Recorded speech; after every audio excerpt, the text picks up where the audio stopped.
أما بعد قال النبي صلى الله عليه وسلم إن الله يرفع بهذا الكتاب أقواما ويضع به آخرين أو كما قال النبي صلى الله عليه وسلم۔ تقریب تو شادی کی ہے،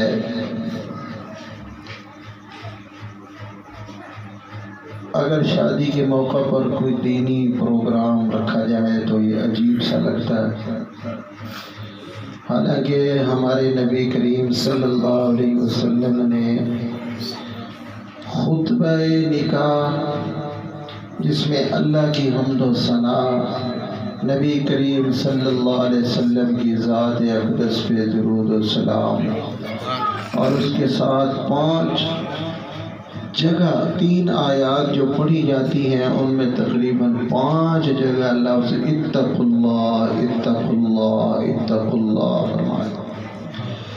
مقصد یہ ہے کہ اللہ سے ڈرو۔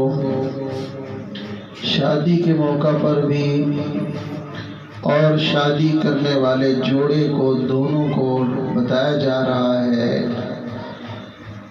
کہ یہ موقع بھی ایسا نہیں ہے کہ تم اللہ کو بھول جاؤ، اتقوا اللہ، اللہ سے ڈرو۔ ایک تو خوشی کے موقع پر آدمی اللہ کو بھولتا ہے، لہو و لعب، فضول ناچ گانے اور بے پردگی بے حیائی کی طرف مائل ہونے لگتا ہے، اور دشمنوں کی خوشیاں تو ہوتی ہی ایسی ہیں کہ وہ شراب کے نشے میں دھت ہو جاتے ہیں۔ ان کی خوشیوں میں موسیقی ہوتی ہے، چراغاں ہوتا ہے، جسموں کی نمائش ہوتی ہے، بدمستیوں میں کھو جاتے ہیں، اور ہماری خوشی جو ہے وہ بھی اپنی مرضی کی نہیں ہے، بلکہ ہمیں خوشی کرنے کا طریقہ بھی اللہ نے خود سکھا دیا۔ سبحان اللہ۔ خوشی کے موقع پر اللہ نے 2 خوشیاں ہمیں دی ہیں، ایک عید الاضحیٰ اور دوسری عید الفطر۔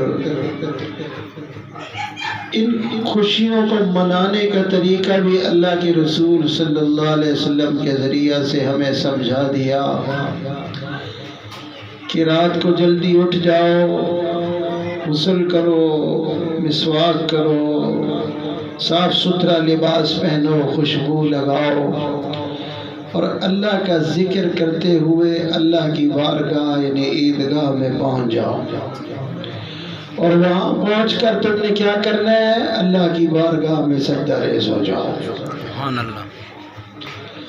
غم کا موقع آتا ہے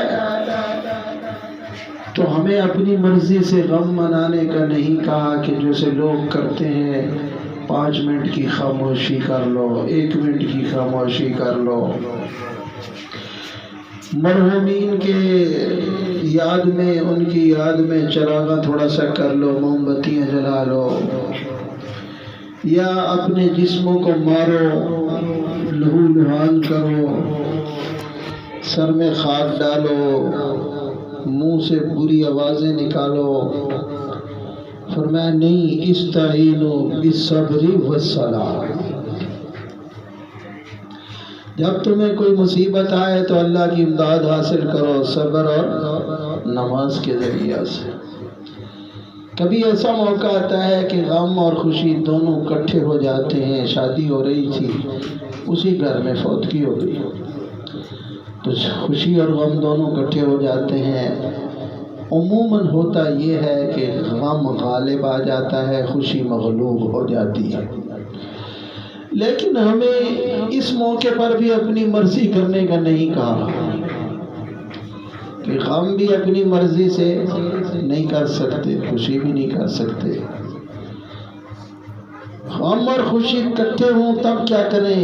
اللہ کے رسول صلی اللہ علیہ وسلم کا صاحبزادہ حضرت ابراہیم آپ کی گود میں وفات پا جاتا ہے۔ آپ فرماتے ہیں اِنَّا بِفِرَاقِكَ يَا إِبْرَاهِيمُ لَمَحْزُونُ۔ حضور ان کی جدائی میں زار و قطار رو رہے ہیں۔ پوچھا جاتا ہے حضور کیوں روتے ہو؟ حضور آپ تو آپ بھی روتے ہیں؟ فرمایا کیا میں انسان نہیں ہوں؟ کیا میرے اندر دل نہیں ہے؟ کیا میں غم محسوس نہیں کرتا؟ کہا میں غمگین ہوں، آنکھوں سے آنسو جاری ہو گئے زبان سے، مگر وہی بات کہوں گا جس سے میرا اللہ راضی ہوگا۔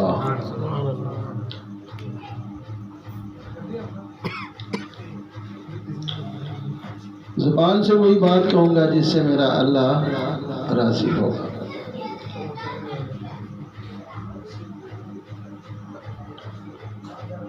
ایک طرف یہ خوشی ہو رہی تھی اور دوسری طرف مشرکین مکہ نے چوکوں میں لوگوں کو جمع کرنا شروع کیا اور خوشیاں کرنے لگے، نعرے مارنے لگے کہ حضور علیہ السلام کی نسل ختم ہو گئی ہے، اب آپ کچھ دنوں کے بعد تو آپ کا نام لینے والا بھی کوئی نہیں ہوگا۔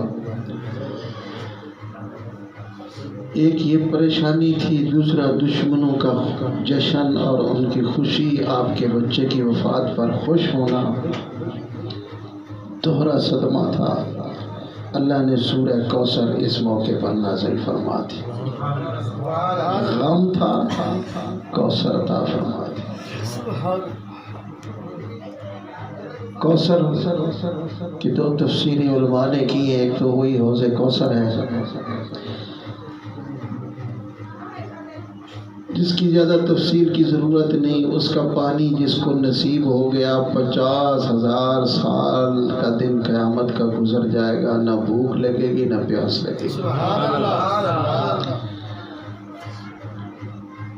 اور کچھ لوگوں کو نبی کریم صلی اللہ علیہ وسلم جب دیکھیں گے نا، ان کے لیے آپ وہ برتن چھوڑ دیں گے۔ کچھ ایسے خوش نصیب آئیں گے، برتن چھوڑ کر حضور اپنے چلو سے پانی بھر کے ان کو پلانے لگے گے، اور وہ لوگ آپ کی محبت میں پانی تو پیئیں گے، پھر آپ کی انگلیوں کو چوسنا شروع کر دیں گے۔ فرمایا یہ کون لوگ ہیں؟ فرمایا یہ قرآن پڑھنے اور پڑھانے والے لوگ ہوں گے۔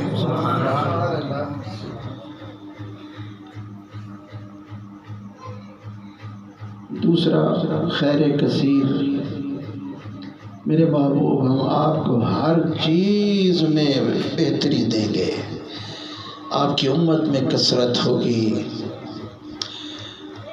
آپ صلی اللہ علیہ وسلم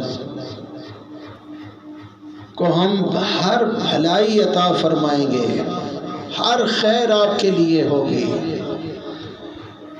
قیامت میں لواء الحمد آپ کو ملے گا، جنت کا اعلیٰ ترین مقام وہ بھی آپ کو ملے گا، مقام وسیلہ، یہ ساری نعمتیں آپ کو ملی۔ تو اب بتائیں، صحابہ اکرام نے جب یہ آیات سنی تو خوشی کا کوئی ٹھکانہ ہی نہیں تھا۔ ایسے موقع پر ہونا کیا چاہیے تھا؟ غم بھی تھا، خوشی بھی تھی، کیا کرتے؟ اِنَّا آتَيْنَاكَ الْكَوْثَرَ فَصَلِّ لِرَبِّكَ وَانْحَرْ۔ میرے محبوب، یہ غم اور خوشی دونوں کٹھے آ گئے، اب کیا کریں میرے محبوب؟ فَصَلِّ لِرَبِّكَ وَانْحَرْ، تو ابھی میری نماز پڑھ۔ خوشی آئی تو تب کیا کرو؟ غم آئے تو تب کیا کرو؟ غم اور خوشی دونوں کٹھے ہو گئے تب کیا کرو؟ ہر موقع کی اللہ کے نبی نے نماز سکھائی۔ لوگ کہتے ہیں کہ جی جناب امریکہ چاند پہ پہنچ گیا اور مولوی بسم اللہ کے گنبد سے باہر نہیں نکلا۔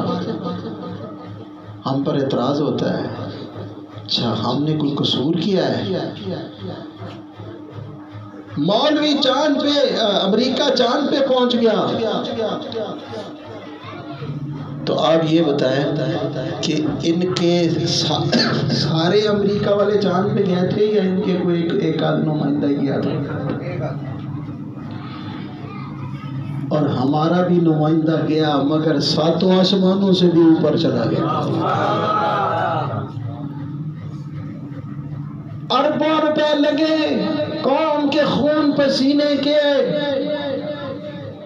کھربوں روپے ڈالر لگے ہوں گے ایک آدمی کو چاند تک پہنچانے کے، اور ہمارا نبی تو بغیر پیسے کے گیا اور بغیر پیسے کے آیا. وہ ان کا نمائندہ وہاں سے چند پتھر لے کے آیا، مٹی لے کے آیا. کیا لے کے آیا چاند سے؟ تھوڑی سی مٹی اور تھوڑے سے پتھر. تمہیں یہی مٹی اور پتھر چاہیے تو کچھ شریف میں بھیج دیتے، ہم ٹرالیوں کی ٹرالیاں مار کے دے دیتے تمہیں جو ہے ہم ٹرالے لوڈ کر کے دے دیتے. اتنا پیسہ ضائع کرنے کی کیا ضرورت تھی؟ اور ہمارا نبی جب آسمانوں پہ گیا، اللہ نے فرمایا میرے محبوب تم کیا لے کے آئے ہو؟ کہا تحیات للہ والصلوات والطیبات. یا اللہ قومی عبادتیں، بدنی عبادتیں، مالی عبادتیں، سب کچھ تیرے لیے لے کے آیا ہوں. اللہ فرماتے ہیں میرے محبوب میرے پاس سب کچھ ہے، ان 3 چیزوں کی ہی صرف کمی ہے.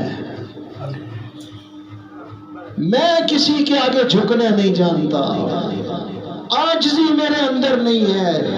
جب کوئی میرے سامنے عاجزی کرتا ہے تو میں خوشی سے نہال ہو جاتا ہوں، پھر اسے بھی نواز دیتا ہوں. کشادہ دست کرم جب وہ بے نیاز کرے، کشادہ دست کرم جب وہ بے نیاز کرے، نیاز مند نہ کیوں عاجزی پہ ناز کرے. میرے محبوب مجھ سے بھی 3 تحفے لے جائیے. السلام علیکہ ایھا النبی رحمت اللہ وبرکاتہ.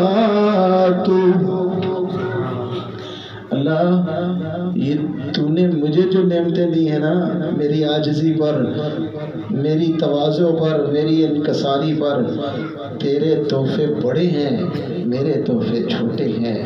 لیکن یا اللہ میں ان سے اکیلا استفادہ نہیں کروں گا. السلام علینا وعلی عباد اللہ الصالحین. یہ سب کے لیے لے کے جاؤں گا. تم گئے مٹی اور پتھر لے کے آئے تمہارے نمائندے چاند سے، اور ہمارا نمائندہ گیا تو اتنی بڑا معراج لے کے آیا جتنی پہ وہ خود چلا گیا تھا. وہ سارے انسانوں کے لیے لے کے آ گیا کہ آؤ الصلاۃ معراج المومنین. یہ نماز معراج ہے ایمان والوں کا. جس طرح میں عرش سے ہو کے آیا ہوں، تم جب نماز پڑھتے ہو تو اللہ تمہارے ایسے ہی قریب ہو جاتا ہے. سبحان اللہ. ہمارا نبی ہمارے لیے کیا لے کے آئے تحفے؟ تم کیا لے کے آئے ہو؟ میں کہیں بات اور لے جاؤں گا. بات ہو رہی تھی میرے دوستوں، میرے بزرگوں، ہر موقع پر اپنے اللہ کو یاد رکھنا. شادی کا موقع ہے، ہم نے مناسب سمجھا. میرے بچے نے قرآن کریم حفظ کیا، اللہ تعالیٰ اس کو قرآن کریم کو سمجھنے، پڑھنے اور عمل والا بنائے. اور ہم نے کہا ایک تو یہ مقصد ہے کہ ہم شادی کی تقریب میں تقریب ختم قرآن رکھیں گے تاکہ ہماری شادی جو ہے وہ قرآن کریم کی برکت سے جو ہے معنون ہو جائے. اور دوسرا مقصد یہ ہے کہ ہمارے بچوں کو، ہمارے جو بھی نئی نسل ہے وہ کہیں اور جا رہی ہے، ہم نے ہماری نوجوان نسل موبائل کو ٹائم دینے لگی ہے، ٹی ویوں پہ بیٹھتی ہے، گھنٹوں فضول ٹائم ضائع کر رہی ہے۔ ان ہمارے بچوں کو، ان نئی نسل کو، آج کے مسلمان کو کیا پتہ کہ ہمارے بڑوں کا قرآن سے کیا تعلق تھا۔ وہ دن رات قرآن پڑھا کرتے تھے، صرف پڑھتے نہیں تھے، ان کے آنسو رواں ہوتے تھے اور ان کے جسموں پہ لرزہ اور کپ کپی طاری ہو جاتی تھی۔ نبی کریم صلی اللہ علیہ وسلم کا پڑھنا آپ سنتے ہیں، آپ اتنا پڑھتے تھے کہ پاؤں پہ ورم آ جاتا تھا۔ آپ ابو بکر عمر کا قرآن پڑھنا سنتے ہیں، وہ راتوں کو قرآن پڑھتے تھے، نبی ان کا راتوں کو جا کر قرآن سنا کرتے تھے۔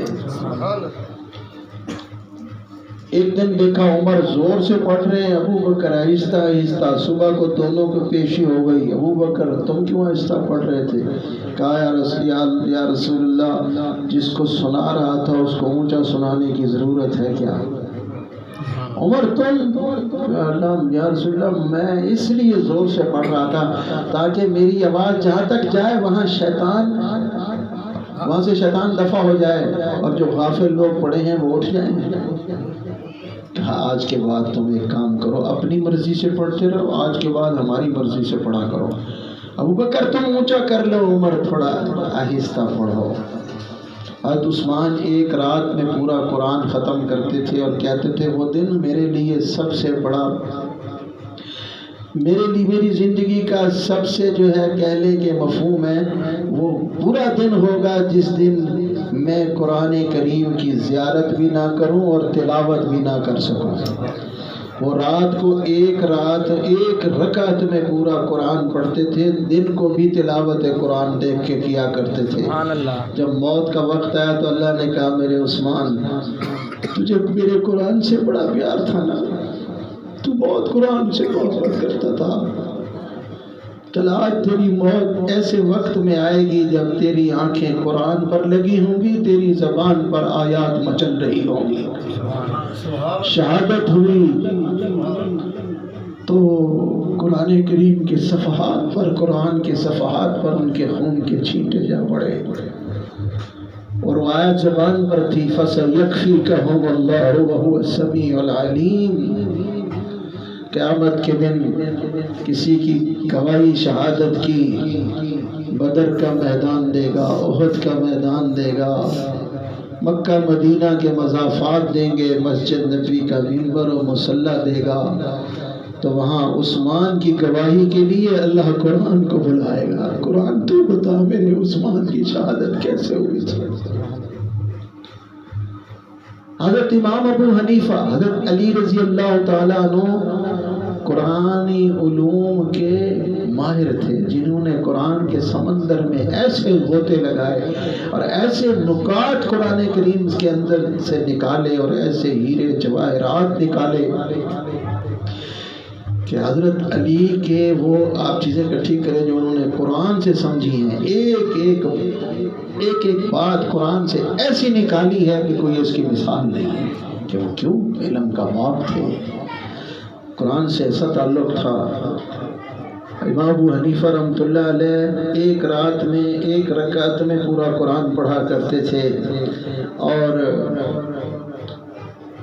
جس جگہ وفات ہوئی اسی جگہ پر 7,000 قرآن کے ختم کر رکھے تھے، 7,000۔ امام ابن تیمیہ رحمۃ اللہ علیہ بہت مجاہد تھے، ساری زندگی جہاد کیا، اور اللہ سچے لوگوں کے اوپر مشکلات بھی بہت آتی ہیں، آخری وقت میں 2 سال کی جیل ہوئی تو 80 قرآن کریم تلاوت میں ختم کیے، اور ابھی 81واں پڑھ رہے تھے، اور فتاوی بھی لکھتے رہے، تصانیف بھی کرتے رہے، اور پھر جب وفات ہوئی تو 81واں قرآن زیر تلاوت تھا کہ اللہ کے پاس پہنچ گئے۔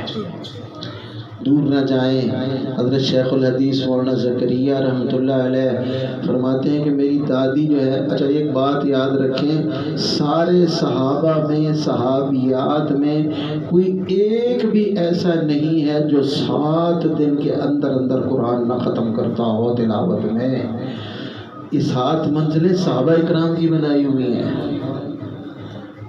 اور شیخ الحدیث رحمۃ اللہ علیہ کی دادی جو ہے وہ 1 منزل یعنی 7ویں دن تو قرآن ختم کرتی تھی، رمضان میں 41 پارے پڑھا کرتی تھی، ایک ختم پورا 11 سپارے اوپر۔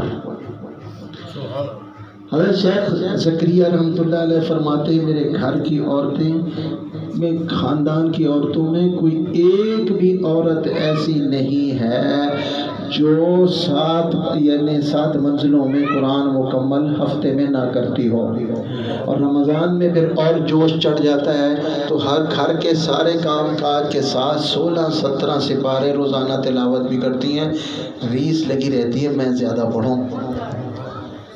فرماتے ہیں جب میں حافظ عالم ہو کے آیا تو میری دادی کہنے لگی زکریا تم حافظ بن جاؤ، حافظ قرآن کے لیے اللہ کا وعدہ ہے وہ 10 خاندان والوں کی شفاعت کرے گا، اور اگر تم حافظ بن گئے تو ہم بھی شفاعت کی امید رکھ لیں گے۔ کہتے میں نے کہا ٹھیک ہے، میں مدرسے چلا گیا، تھوڑے دنوں میں حافظ بن گیا۔ میں کہا اب تو مبارک دو۔ دادی کہنے لگی ایسے کیسے، کبھی سناؤ۔ کہتے ہیں کہ وہ روز سنانے کا کہتی، مجھے ٹائم نہیں ملتا تھا، رمضان کی راتیں تھیں، تراویح پڑھا کے میں ایک دن جلدی گھر آ گیا، فارغ تھا، میں نے کہا آؤ میں تمہیں سناتا ہوں قرآن۔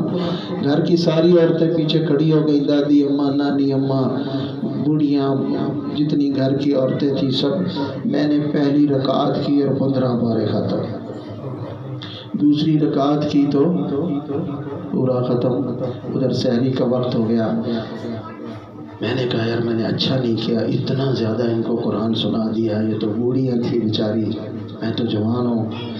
خیر پھر خیال ہے چلو آج کے بعد نہ نانی نے کہنا ہے قرآن سنانے کا نہ دادی نے، ان کو آج والا قرآن کافی ہے۔ کہتے جب میں نے سلام پھیرا تو میری دادی مسکرا کے کہنے لگی زکریا تم نے اور پڑھنا ہو تو پھر سے شروع کر دو، تم نے اور پڑھنا ہو تو پھر سے شروع کر دو، یہ تو میری تہجد کی منزل ہے، اتنا تو میں روز رات کو پڑھا کرتی ہوں۔ رمضان میں ایک جذبہ، ایک چھوٹا سا واقعہ وہ سناتا ہوں، بڑا مزیدار ہے، ہماری خواتین کے لیے خاص طور پر قابل غور ہے کہ کیسا قرآن سے تعلق تھا ہمارے بڑوں کا۔ حضرت عبداللہ بن مبارک فرماتے ہیں میں سفر حج سے واپس آ رہا تھا تو راستے میں میں نے دیکھا کنارے پہ ایک برقع پوش عورت بیٹھی ہوئی ہے۔ میں قریب گیا، میں نے اسے سلام کیا، السلام علیکم، وہ قرآن کریم پڑھ کر جواب دیتی ہے سلام قولا من رب الرحیم۔ میں نے کہا ماں تمہارا کیا نام ہے؟ کہنے لگی وَاذْكُرْ فِي الْكِتَابِ مَرْيَمَ، قرآن پڑھ کے جواب۔ میں نے کہا اماں یہاں کیوں بیٹھی ہو؟ قرآن پڑھ کے کہتی ہے مَن يُضْلِلِ اللَّهُ فَلَا هَادِيَ لَهُ، اشارہ کر دیا جسے اللہ گمراہ کرے اسے کوئی راستہ دینے والا نہیں، میں قافلے سے بچھڑ گئی اور راستہ بھول گئی ہوں۔ میں نے کہا اماں یہاں کتنا وقت گزر گیا؟ کہنے لگی فَسَلَاسَ لَيَالٍ سَوِيًّا، اشارہ کر دیا کہ 3 راتیں گزر گئی ہیں۔ میں نے کہا اماں کھاتی پیتی کیا ہو؟ کہنے لگی هُوَ يُطْعِمُنِي وَيَسْقِينِي، وہ مجھے کھلاتا بھی ہے پلاتا بھی ہے۔ میں نے کہا اماں وضو کا کیا انتظام ہے؟ کہنے لگی فَإِن لَّمْ تَجِدُوا مَاءً فَتَيَمَّمُوا صَعِيدًا طَيِّبًا، پانی تو کوئی نہیں ہے، تیمم سے نماز پڑھا کرتی ہوں۔ یہ اشارہ کیا۔ میں نے کہا اماں کچھ کھانا پینا چاہو تو میرے پاس موجود ہے۔ کہنے لگی ثُمَّ أَتِمُّوا الصِّيَامَ إِلَى اللَّيْلِ، روزے کو رات تک پورا کرو، میں روزے سے ہوں۔ میں نے کہا اماں رمضان کا مہینہ تو کوئی نہیں، پھر کیوں روزہ رکھا ہوا ہے؟ کہنے لگی اگر کوئی ایسا کام تم کرو جو نفل ہو اللہ تعالیٰ اسے بھی ظاہر فَمَن تَطَوَّعَ خَيْرًا فَإِنَّ اللَّهَ شَاكِرٌ عَلِيمٌ۔ نفل روزے میں رکھنے میں کیا حرج ہے؟ نفلی روزے سے ہونا، وہ بھی تو اللہ فرماتے رکھ کرو تو خوشی سے رکھو، تو وہ بھی تمہارے فائدے سے خالی نہیں ہے، اللہ اس کا بھی تمہیں اجر دے گا۔ میں نے کہا اماں پھر سفر میں بھی تو چلو روزے کی چھوٹ ہے، کہتی ہے اللہ کہتے ہیں کو قرآن پڑھ کے کہتی ہے وَأَن تَصُومُوا وَأَن تَصُومُوا خَيْرٌ لَكُمْ، اللہ کہتے ہیں سفر میں بھی روزہ رکھ لو تو پھر تمہارے لیے بہتر ہے، یہ تو نہیں کہا سفر میں چھوٹ ہے، رکھ لو تو بہتر ہے۔ وَأَن تَصُومُوا خَيْرٌ لَكُمْ إِن كُنتُمْ تَعْلَمُونَ۔ میں نے کہا اماں میرے پاس سواری ہے، اس پہ اگر آپ بیٹھ جائیں میں تجھے منزل تک پہنچا دوں۔ کہتی ہے إِنَّ اللَّهَ لَا يُضِيعُ أَجْرَ الْمُحْسِنِينَ، اللہ نیکی کرنے والوں کے اجر کو ضائع نہیں فرماتا۔ میں نے اونٹ کو بٹھایا، اماں اس کے اوپر سوار ہونے لگی، میری خامخواہ نگاہیں اس اونٹنی کے اوپر لگی ہوئی تھی، مجھے کہتی ہے قُل لِّلْمُؤْمِنِينَ يَغُضُّوا مِنْ أَبْصَارِهِمْ، ایمان والوں سے کہو کہ اپنی نگاہوں کو نیچا کرے۔ میں نے فوراً رخ پھیر لیا، اماں بیٹھنے لگی، سواری بد کی، کپڑا اس کے کجاوے سے اٹک کر پھنس گیا، تو فوراً قرآن پڑھ کے کہتی ہے ما اصابکم من مصیبت فبما کسبت ایدیکم، تمہارے اوپر جو کوئی مصیبت آتی ہے وہ تمہارے اپنے ہی شامت اعمال ہوا کرتی ہے۔ میں نے اس کو سواری کو اونٹنی کو بٹھا کر اس کے پاؤں کو باندھا، پھر اس کو اماں کو کہا تم بیٹھ جاؤ، قرآن پڑھ کے کہتی ہے فَفَهَّمْنَاهَا سُلَيْمَانَ، اللہ نے اس فیصلے کی سمجھ دل دی سلیمان کو، اشارہ کیا بڑا عقل مندی کا کام کیا تم نے۔ میں نے اماں کو بٹھایا تو اونٹنی کو کھڑا کیا، چلنے لگا تو اس نے قرآن پڑھا سبحان الذی سخر لنا ھذا وما كنا له مقرنین۔